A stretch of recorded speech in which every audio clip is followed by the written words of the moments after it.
Hello, I'm your professor, Dr. Stephen Haggard, and today I'm going to teach you something a little different. This is way out of the ordinary for me, but here we go. I have gotten into 3D printing, and I have figured out how to make the parts for this tourbillon and assemble it. Now you might ask, what is a tourbillon? Tourbillon is a part of a mechanical clock that helps reduce the impact of gravity on the clock. Gravity will mess with the clock over time. And this is a two-dimensional tourbillon, so it helps out if it's in this direction, but might not help in other directions. And they have three-dimensional tourbillons, but those are like way too complex for me to make. And probably way too complex for you to try either. But this is actually not my design. This was posted on Thingiverse by Sergio Martinez, and I thank him for his fine design work, and I think he remixed some other people's stuff, but this is the one that I'm using. It's by Sergio Martinez, and I printed it on a Bamboo Labs P1S printer, and more recently I've been able to do it on an A1 Bamboo Labs, so either one of those printers works just fine. Okay, so what are we going to do? We're going to walk through the tools that you need to do this job, and then we're going to walk through step by step what we need to do to assemble this and to make it successful. So let's give it a try. Okay, so let's get into this. Probably the first thing I want to tell you about is precision lubrication. It turns out that friction is your friend and your enemy in this project. It's your friend as far as there are many press fit parts, but it's your enemy in that it will make your tourbillon not run for very long.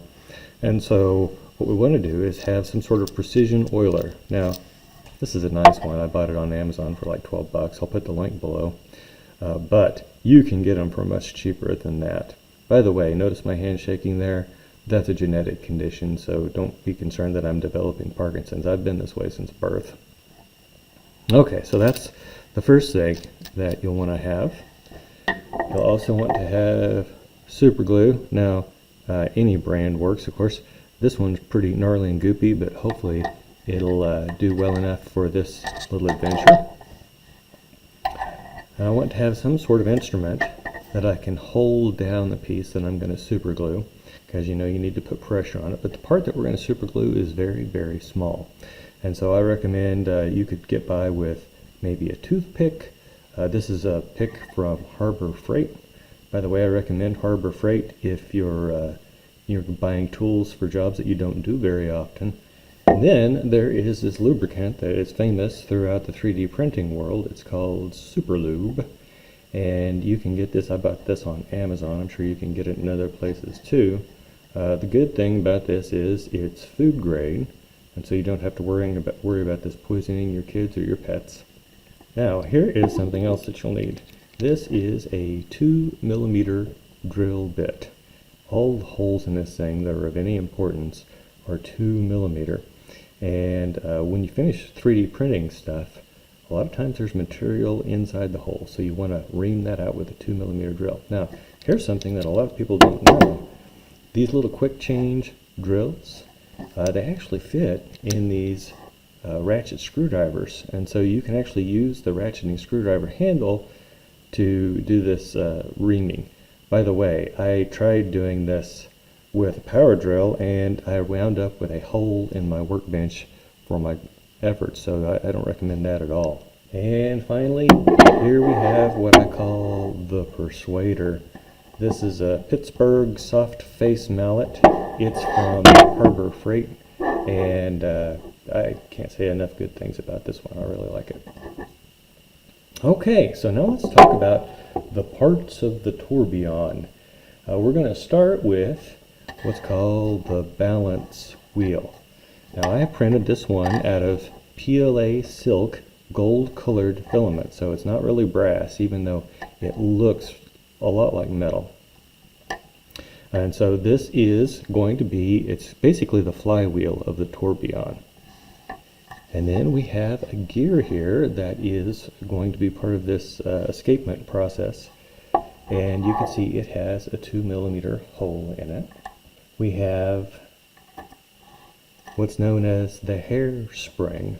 The hairspring is going to ride inside of the balance wheel, and it's going to be what causes the balance wheel to rotate back and forth.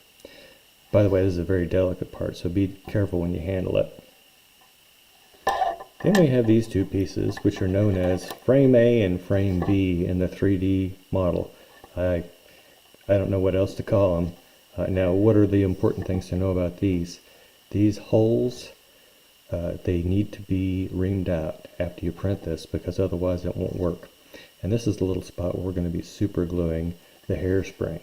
And so you can see the little knob on the hairspring that's going to get super glued in. And then we have this part that's going to be sitting on top. And notice that it's got 3 holes in it that match up with these 3 holes. Those holes are also 2mm holes and need to be reamed out. Now, I have found it's best to 3D print this thing face down like this with no support, and that way those holes are the very best that they can be. If you try to print it the other way with support, it just doesn't work as well.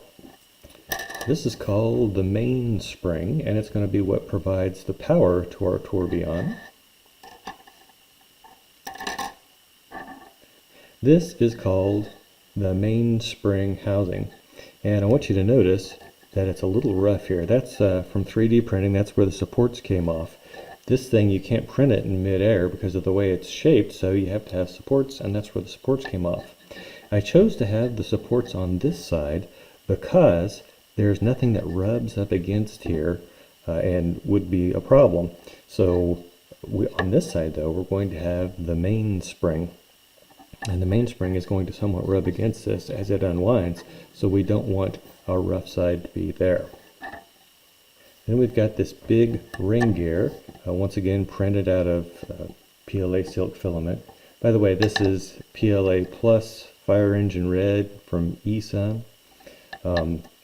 Good stuff. And then we have this piece. I believe it's called the escapement. There's a technical name for it, but I prefer to call it either the lobster claws or the chicken foot, because to me it looks like lobster claws or a chicken's foot. And then finally there's this piece that's called the roller in the 3D printed files. By the way, I'll leave a link to the 3D printed files down below so you can print this out for yourself if you like. Oh, and one other thing. And by the way, this is the toughest thing about this project, is figuring out this little bit. These are the pins that everything's going to spin on. They are actually short lengths of 3D printer fiber. So they have a diameter of 1.75 millimeters. Remember, our other holes are 2 millimeters. And so the things are going to be able to spin on these, assuming that we've cleaned them out appropriately.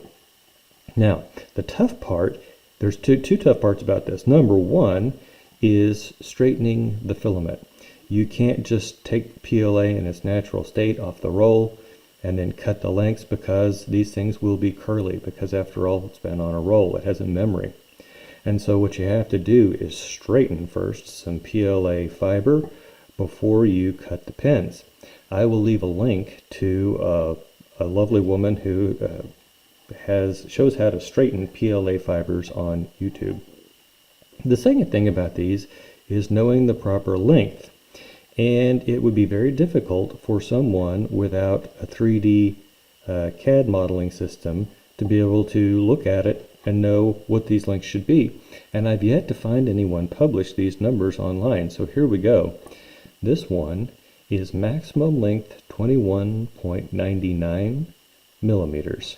This one is maximum length 17.42 millimeters. That's from the CAD model.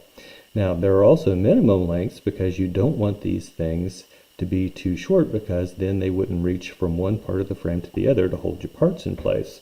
And so I would suggest trying to get these things within 0.5 millimeter of the lengths that I just gave you there. Now, you don't want to go over, because you'll never be able to get the thing closed up properly. So maximum 21.99, 17.42 millimeters. By the way, 3D printing world, almost everything is in millimeters. Okay, I think we are ready to start. And the place we're going to start is with the hairspring. And we are going to take our balance wheel, and we're going to be sure to take the flat side up. And we're going to place it on the hairspring. Notice that it has a hex, and this has a hex. Those go together.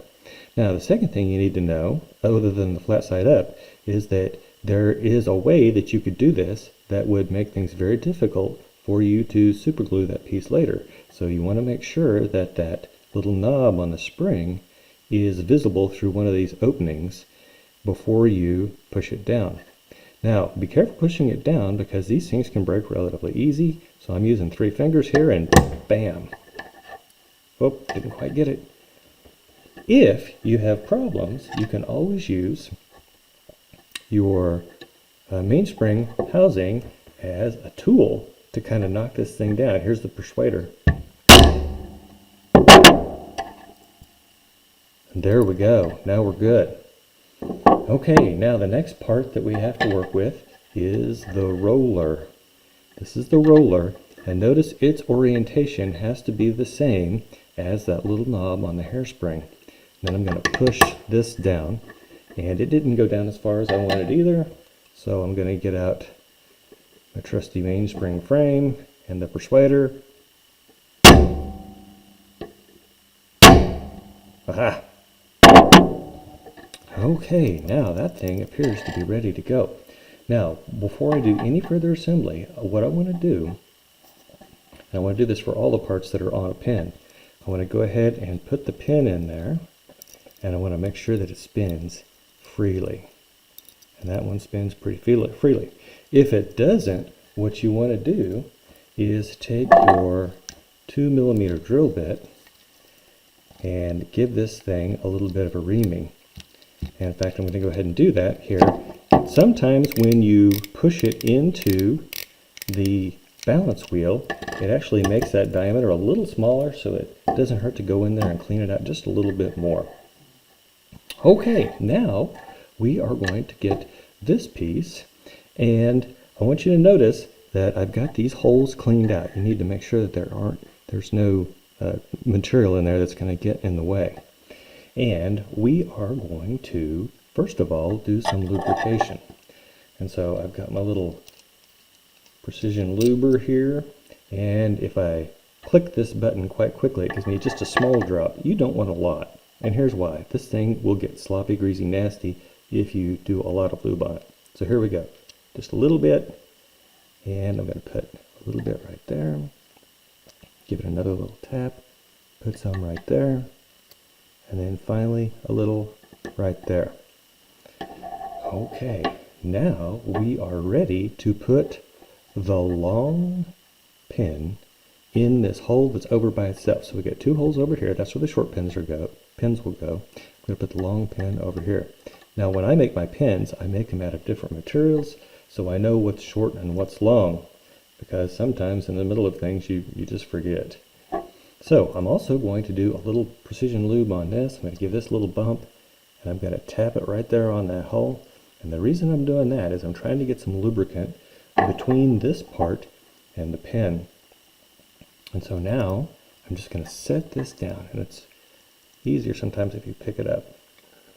Set this down, and before I do anything further, I'm going to give this a little test. And that looks pretty good. That's the way it's supposed to be. Now we are ready to do our super gluing. And so what I'm going to do here is I'm going to pull this part back, and I'm going to put a little dot of super glue.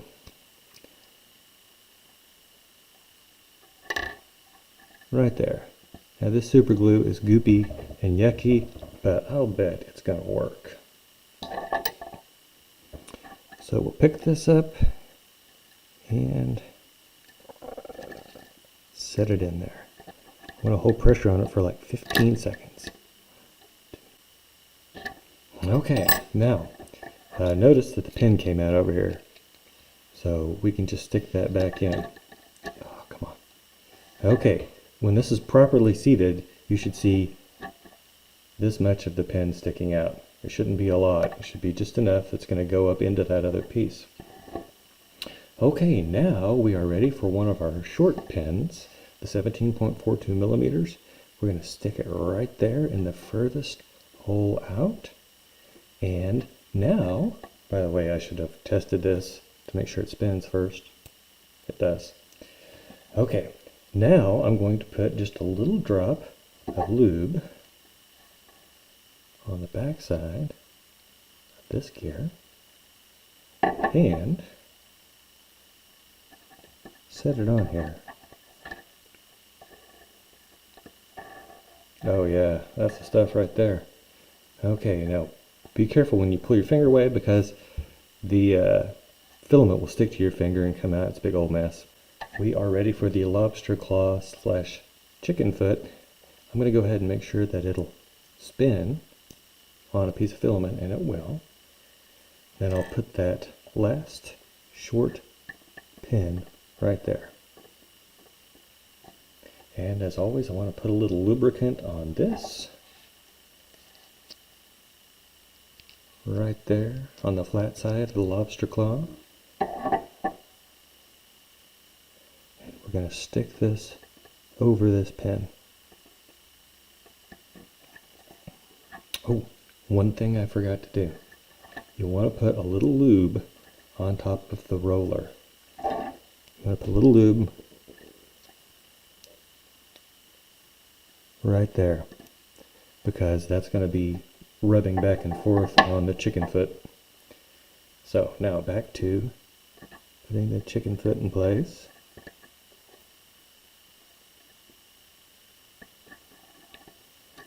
And there we go.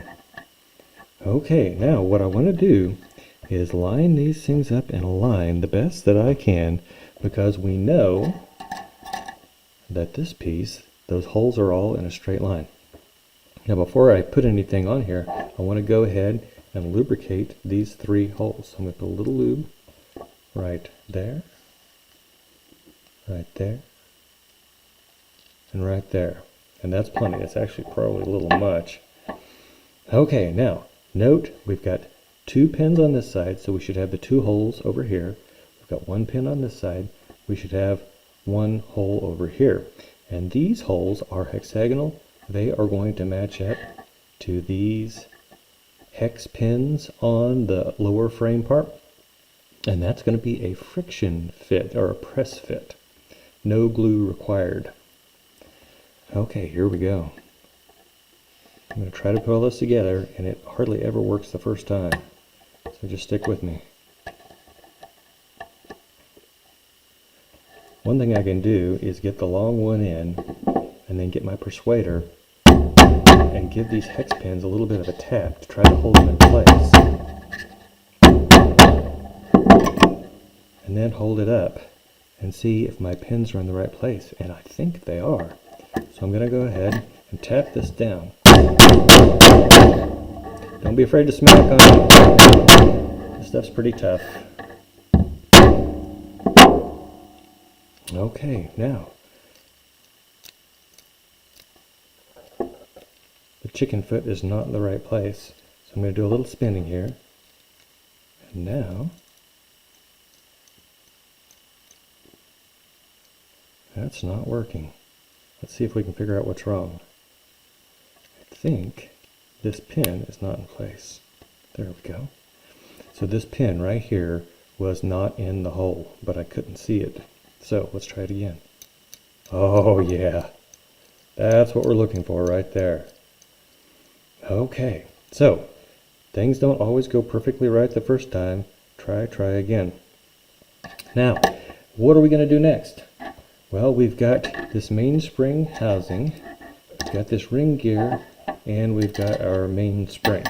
And these things are all going to be part of our next step. I'm going to set this inside of the mainspring housing, and it's going to need to be able to spin. And so I would go ahead and test it first, if I were you, to make sure that it spins. If it doesn't, you may need to clear some stuff out of here, or look at this to see if there's any trash in the way. And we also need to be able to get this gear right here to mesh with this ring. And so there are There's a lot of stuff going on here, but let's just take it one step at a time. First thing I want to do is go ahead and lube this shaft. So I'm going to get a little lube out there. Feel free to use the tip to spread it around after you put your drop out there. By the way, when we start spinning it, it's going to spread on its own. And you want to make sure that you also get lubricant on this little flat space, because that's actually going to be rubbing against the mainspring housing. And if you wanted to put a little lube on the mainspring housing, you could do that too, just to make sure that we're not going to have big friction problems there. Okay, now that I've got that, I'm going to turn this thing over, and I'm going to take this ring gear, and what I'm going to do is I'm going to place the tourbillon, this main piece, in here, and notice that I'm putting it halfway between the two gold knobs. And the reason I'm doing that is because I'm going to need to be able to hammer on those, and if this thing's in the way, that's not going to work. Okay, so here we go. This is a bit of an operation because I've got to get the shaft down into this hole. At the same time, I'm trying to get these pieces right here lined up on those hex pins on that mainspring housing. Now I'm going to give it a little eyeball before I whack on it, and it looks good, so I'm going to go ahead and give it a whack. Sometimes it's easier than others. Spin it around.